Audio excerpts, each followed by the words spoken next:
Merci beaucoup pour cette invitation. Je suis ravie en fait de voir que vous prescrivez des opiacés à la maison parce que lorsqu'on en parle un petit peu autour de nous, il y a beaucoup de nos collègues qui sont un peu frais pour faire ce type de prescription à la maison. Mais comme nous allons le voir sur cet exposé, en fait, nous allons y être non pas contraints, mais pour le bien des patients, nous n'aurons pas le choix, on va dire. Donc, je n'ai pas de lien d'intérêt concernant ce sujet particulièrement, mais bon, derrière ce sujet, il y a forcément ce sujet qui anime les États-Unis avec la crise des opiacés. Alors, ce topo, nous allons le découper en 3 parties. Il va y avoir la chirurgie ambulatoire, ses objectifs, ses périmètres. On va regarder les différents visages de la douleur, la prescription des morphiniques en ambulatoire. Alors, en ambulatoire en France, le starter de cette pratique a été la mise en place de 2 listes. La première, c'est la liste des 18 gestes marqueurs qui ont été finalisés par la CNAM, TS et l'AFCA, où c'était une liste indicative représentative de toutes les spécialités d'actes faisables en ambulatoire, qui a été complétée par une seconde liste, c'est la liste des 55 gestes de mise sous autorisation préalable, ce qu'on appelait la MSAP. Globalement, ça a permis de donner l'élan à cette pratique. Mais à la fin des années 2010, c'est-à-dire en 2019, 2018, 2019, on atteint pour chacune de ces listes plus de 80% de succès. Et lorsqu'on regarde le taux global à ce moment-là de la chirurgie ambulatoire, on est à peine à 60%. Donc on est sur un plafond de verre. On a un effet plafond. Et comment faire pour le dépasser? Parce qu'en fait, la pratique est à 60%, les objectifs nationaux sont au moins à 70%. C'est ce que va annoncer le ministre de la Santé à l'époque. C'est repris par l'Académie de médecine, par le rapport de la Cour des comptes. Hospimedia déclare également les 70%. Toutes nos organisations qui travaillent sur la chirurgie ambulatoire apporte le chiffre de 70%. Donc il y a quand même un delta de 10% qu'il va falloir aller chercher sur des actes en dehors de ces 2 listes. Et lorsque le travail est mené par le Haut Conseil de la santé publique, où un audit sur le virage ambulatoire va être mené sous l'égide notamment de Claude Escoffet, que vous connaissez tous, lorsqu'on regarde la préconisation de ce travail, la numéro 5, c'est plus 70% dont on parle. C'est de 80%. Et donc, 80%, et l'aide qui nous est proposée, c'est l'outil Visuchir.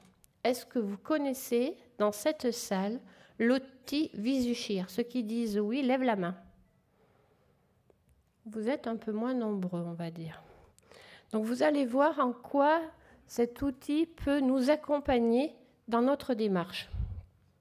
Donc, Visuchir, c'est un outil qui va permettre d'évaluer le taux d'ambulatoire initialement par région et il va évoluer avec une hiérarchie CCAM et on va pouvoir aller jusqu'à un niveau très fin avec l'âge des patients, la région, la catégorie de l'établissement et maintenant on a même le nom de l'établissement. Donc on peut faire ses propres statistiques sur tous les actes CCAM qui y sont référencés. Alors, pour aller au-delà de ces 60%, 70%, 80%, la RAC va nous permettre d'atteindre ces seuils. Comment? En fait, nous allons aller chercher des actes beaucoup plus sophistiqués, beaucoup plus impactants en termes de douleur. J'ai choisi ici la néphrectomie, on va en voir d'autres dans les prochaines diapos. À force de faire de la robotique, l'augmentation des néphrectomies partielles va conduire à augmenter le nombre de néphrectomies faites en ambulatoire. Mais ces chirurgies, ce sont des chirurgies qui vont avoir des douleurs non pas légères ou modérées, mais on va plutôt arriver sur des actes avec des douleurs réputées pour être modérées à plus ou moins sévères, des EVA supérieurs à 7, dans les jours qui suivent l'intervention. Et dans ce travail, il a été évalué la consommation de morphine pour 4 actes, la PTG, la PTH, l'hernie inguinale avec incision et la cholécystectomie célio. Et on voit qu'au fur et à mesure des années, entre 2003 et 2016, la prescription morphinique, elle augmente. Elle augmente régulièrement parce que nos pratiques évoluent, parce qu'on évalue mieux nos patients en post-opératoire. Et donc, on a tendance à augmenter notre prescription de morphinique. Mais ce sont ces 4 actes qui sont des actes qu'on va pouvoir faire en ambulatoire. Et donc, j'ai utilisé cet outil VisuShear pour regarder, pour chaque de ces 4 actes, ce qu'on faisait en France en 2022 en chirurgie ambulatoire et quelle était la cible donnée par VisuShear. Donc, on regarde la hernie inguinale à bord direct. Vous voyez, on est à 53,4%, c'est-à-dire qu'on fait 17 091 chirurgies en ambulatoire en France en 2022. Et on peut progresser puisque la cible qui est proposée est à 81%. Si on regarde la cholécystectomie célio, en France, en 2022, nous étions à 47%, c'est-à-dire 53 000 interventions. La cible qui est proposée est à 80%. On a quand même fait le premier pas et on est sur une bonne progression. Maintenant, dans la diapo précédente, je vous avais fait voir la PTG et la PTH. Donc la PTG, vous voyez, c'est beaucoup plus discret. Certains dans la salle en font beaucoup, mais je pense que ce n'est pas la majorité. Vous voyez, on est à peu près à 2%, c'est-à-dire à 2493 pour une cible évaluée à 64%. Voilà. Et lorsqu'on regarde la PTH, on fait à peu près 6600 actes en ambulatoire. La cible évaluée à 45%. Vous voyez, on fait un ambulatoire surtout les plus jeunes, puisqu'on est à moins de 85 ans, entre 46 et 85 ans. Donc tout ça pour vous dire qu'on a en effet des outils qui nous permettent de nous mesurer à l'échelle de notre établissement et qui fixent des seuils. On en discutera, ils sont peut-être un peu ambitieux quand même. Donc voilà l'état et la dynamique dans laquelle est la chirurgie ambulatoire aujourd'hui. Alors, ces différents visages de la douleur post-opératoire en ambulatoire, c'est le principal problème du patient. Après une chirurgie, lorsqu'on regarde, ça c'est vieux, hein, ça date des années, une publication qui date des années 90, je ne sais pas où est passée ma référence. Le principal problème, les 24 heures, 48 heures jusqu'à J7, c'est la douleur post-opératoire. Alors, cette douleur post-opératoire, elle a plusieurs visages. Elle va dépendre de plusieurs facteurs. Parmi les facteurs les plus récents décrits dans ce JAMA publié en 2022, c'était 200 patients dans une étude randomisée, 2 groupes. Un groupe qui recevait un équivalent morphine et libéral et un qui recevait de la morphine de façon beaucoup plus restrictive à raison d'une dose par 4 heures. Et en fait, ce qui est montré dans ce groupe-là, donc celui qui est en épargne est en bleu, celui qui est standard est en jaune, lorsque l'on fait attention à la quantité, lorsqu'on a un régime restrictif, de façon assez logique, il y a beaucoup moins besoin de morphinique dans les 14 jours suivants. Vous allez me dire, mais moi je fais de l'ambulatoire, je fais de l'ALR, je ne fais pas d'anesthésie générale. Mais bon, on le sait tous, quand on fait de l'ALR, ça marche super bien. Mais lorsque le patient revient à domicile, il y a le fameux rebond. Le rebond après un bloc nerveux périphérique. Et ça, c'est inévitable. Dans ce travail, ils ont évalué 993 patients. Il y avait de la chirurgie orthopédique et de la chirurgie des tissus mous. Il y avait de l'anesthésie générale et de l'anesthésie loco-régionale de façon prépondérante. Eh bien, la consommation de morphine est très importante dans les 2 groupes et notamment dans le groupe rebond. Et en fait, dans les facteurs de risque de rebond de douleur à domicile, c'est la chirurgie orthopédique, les femmes, l'administration péropératoire d'anesthésique locale, l'âge, la durée du bloc moteur et la dexaméthasone. Et puis, il y a également, nous ne sommes pas tous égaux devant la douleur. C'était un travail qui avait été mené sur 360 patients et qui avait été réparti en fonction de leur profil douloureux, ce qu'on appelle l'évolution de la douleur sur les 7 premiers jours post-opératoires. Et cette cohorte de 340 patients avait été divisée en 4 groupes. Ceux qui vont avoir une douleur qui va rester haute pendant les 7 premiers jours, ceux qui classiquement, ce qu'on imagine, hein, qui partent d'un haut niveau de douleur, qui vont à 5 jours avoir des EVA très faibles. Donc, ils avaient évalué et retrouvé 5 profils. Et ça, c'est notre souci quand on est en chirurgie ambulatoire, de savoir dans quel profil va s'inscrire notre malade. Et alors, cette étude, pour évaluer ce résultat, l'équation, en fait, elle est très multifactorielle. Elle dépend bien sûr de la chirurgie, vous en doutez, mais également de la proportion des femmes, de leur culture, de leur origine, leur consommation préopératoire d'opiacés. Donc, il est relativement compliqué d'anticiper ce problème. Et lorsqu'on regardait un petit peu dans l'étude Opéra qui avait été menée par l'ASFAR sous l'égide de Pierre Albaladejo, c'était une enquête qui avait été faite en 2013-2014. En fait, sur 221 établissements de soins, 7000 patients avaient été screenés. On avait regardé la douleur post-opératoire. Vous voyez ceux qui prescrivaient à l'époque de la morphine à la maison, la proportion était extrêmement faible. Mais je suis sûre qu'on referait la même étude aujourd'hui et l'interrogation que tu as posée tout à l'heure montre qu'on aurait probablement une évolution de ce paramètre. Alors, on n'est pas les seuls à prescrire de la morphine, des opiacés. Bien sûr, nous, on va prescrire de l'opiacé, c'est en rouge ici, après la chirurgie, dans les jours et mois qui suivent une chirurgie. Mais vous voyez que nous ne sommes pas les seuls à prescrire de la morphine. Il y a les cardios, il y a la chirurgie d'urgence, il y a la rééducation fonctionnelle.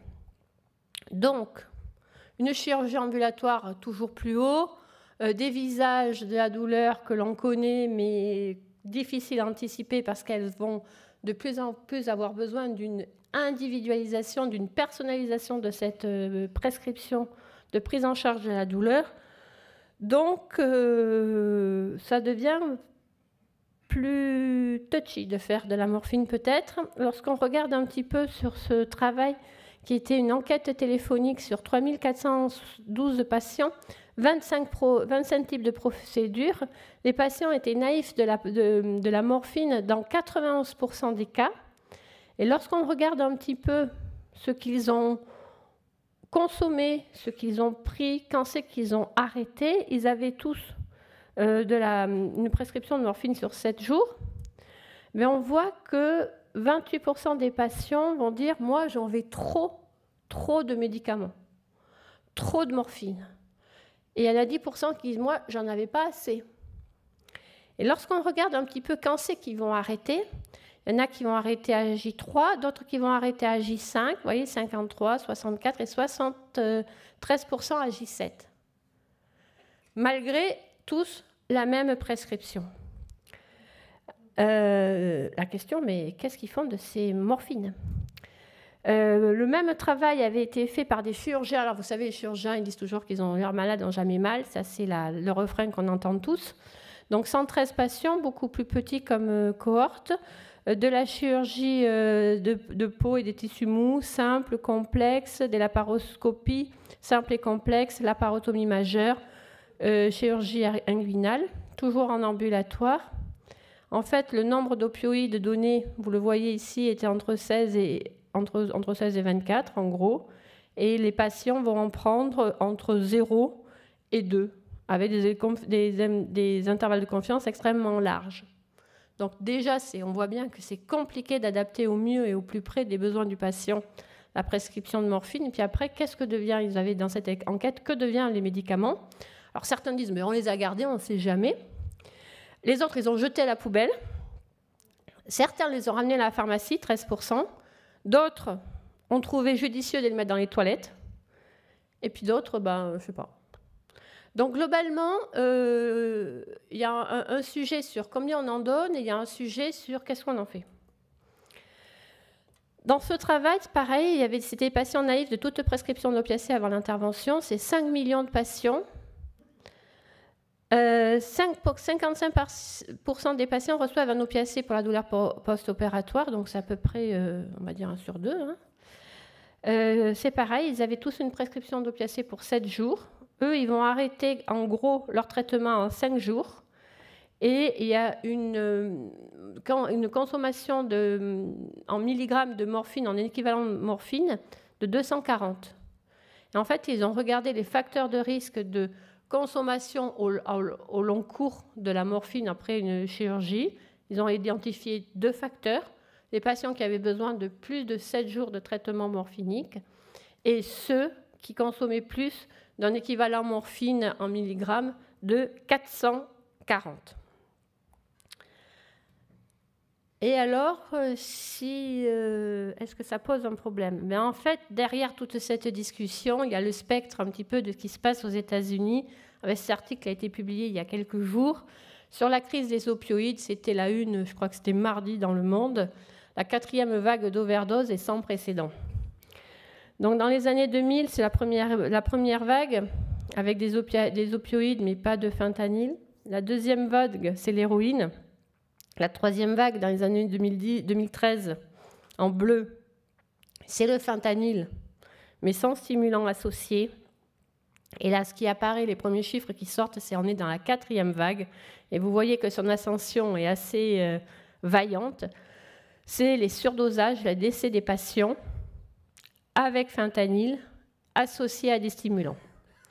Donc, chaque fois, c'est un émoi. Et donc, dans un cas, les patients ont mal. Dans l'autre cas, on a cette peur. Donc, il est hyper important de trouver des solutions. Je fais confiance à Marie-Laure tout à l'heure pour personnaliser cette prescription de morphine parce que globalement, même l'intelligence artificielle, tout ça, ça marche encore pas super bien. Alors, vous allez me dire aux États-Unis, en France. Alors, en France, il n'y a pas beaucoup de données. Moi, je ne les ai pas trop trouvées. J'ai un peu honte, mais voilà, il y a Science Avenir qui nous donne ces données-là sur les États-Unis et la France en ce qui concerne les opiacés synthétiques, dont le fentanyl. Bon, nous serions assez protégés, mais sur un malentendu, je pense qu'il est quand même logique de rester vigilant. Alors, revenons à notre pratique, revenons à notre cadre. Ambulatoire, RAC, on parle de parcours optimisé. Vous êtes tous d'accord avec moi. Ce n'est pas une fois que le patient a bénéficié de sa chirurgie qu'il sort en ambulatoire, tout est super, il ne va pas à la pharmacie après être sorti de notre salle de réveil. Il va aller chercher ses médicaments une fois qu'on l'a évalué en consultation d'anesthésie. On lui explique la technique, on lui donne une petite éducation pour la douleur post-opératoire et c'est là qu'il va aller chercher ses médicaments c'est là où on prescrit les médicaments à la consultation et non pas quand il sort. C'est la recommandation qui date de 2009 de l'ASFAR et il faut donner les ordonnances antalgiques, qu'elles soient remises aux patients dès la consultation préopératoire. Le problème de la morphine, c'est que lorsqu'on fait ça, la législation jusqu'en 2022, on faisait la consultation d'anesthésie et on avait 3 jours pour aller chercher les opiacés. Et ça veut dire que jusqu'en l'été 2022, on avait nos opiacés, si on venait les chercher là, on ne les avait plus. Donc c'était ballot pour l'intervention qu'il y avait à ce moment-là. Et puis lorsqu'on avait été bon élève, on était allé les chercher, on avait tout ça dans la pharmacie. Donc, au vu de tout ce qui se passait, c'était peut-être pas la meilleure des solutions. Donc, avec l'ASFAR, l'AFCA et la CFETD, nous avons saisi les autorités, la DGS et la DGOS, et on a demandé à ce que ces 3 jours d'opiacés ne soient pas associés à la consultation, mais à l'intervention. C'est-à-dire, ça va éviter ce stock. Et je voulais dire, mais elle se contredit un peu là. Non, vous allez voir, on a fait changer de façon assez judicieuse et pour les malades et pour la santé publique de tous les patients en France. C'est-à-dire qu'on va avoir notre consultation et on va continuer à faire les ordonnances. Mais en fait, ce qui a changé, c'est qu'au lieu de les récupérer ici, on va les récupérer autour de l'intervention, ce qui va éviter ce stockage. Et donc, au 1er juillet 2022, le texte réglementaire a été changé. Maintenant, lorsque vous prescrivez la morphine, vous devez noter la date de l'intervention, vous devez noter la date de la sortie, et pour la délivrance, elle se fait 3 jours avant et 3 jours après. 3 jours avant l'intervention, 3 jours après la sortie du patient des structures de soins. Donc, bien sûr, ça se monitore probablement. Les bonnes pratiques, c'est les opiacés, c'est peut-être pas le traitement de première intention. Il faut fixer des objectifs, des risques et des bénéfices.